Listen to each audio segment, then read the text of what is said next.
Tables are a great way to summarize information and make it stand out from other text on the page, whether I'm working in Word, PowerPoint, or Outlook.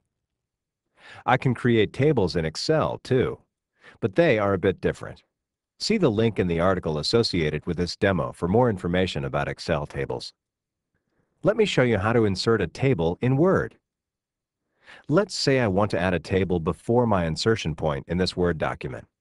If I click the Insert tab and in the Tables group click Table, I can see several options for creating a table.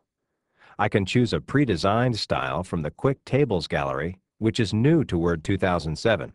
To do this, I click Quick Tables and choose the table style I want. If a table style includes placeholder data, I can replace it with my own. But in this document, I'm going to insert a table by simply dragging across the cells in the grid to indicate the number of rows and columns I want in my table.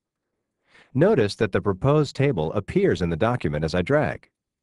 I click when I see the layout I want, and there's the new table in my document.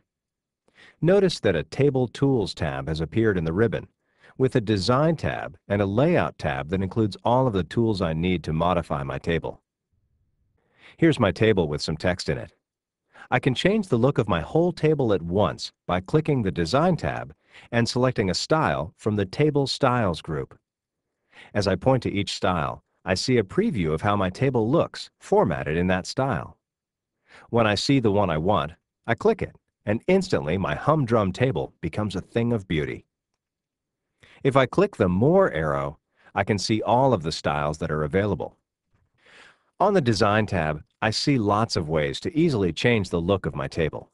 For example, I can select the table by clicking the Table Move handle and choose which borders should be displayed in the table by clicking Borders in the Table Styles group.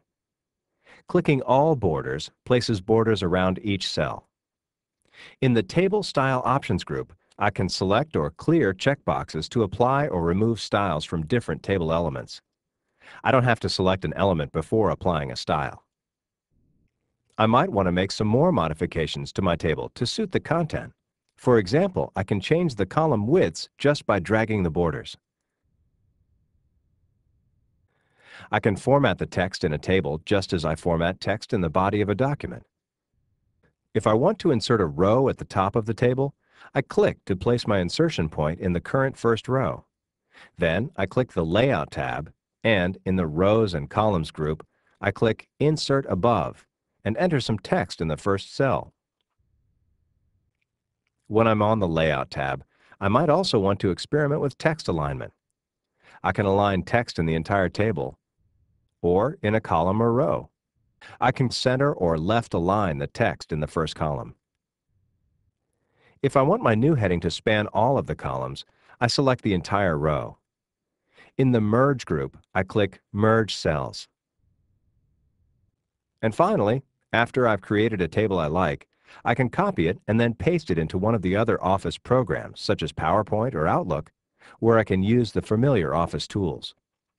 That way, I can make the most of my efforts and of the integrated features of the Microsoft Office programs.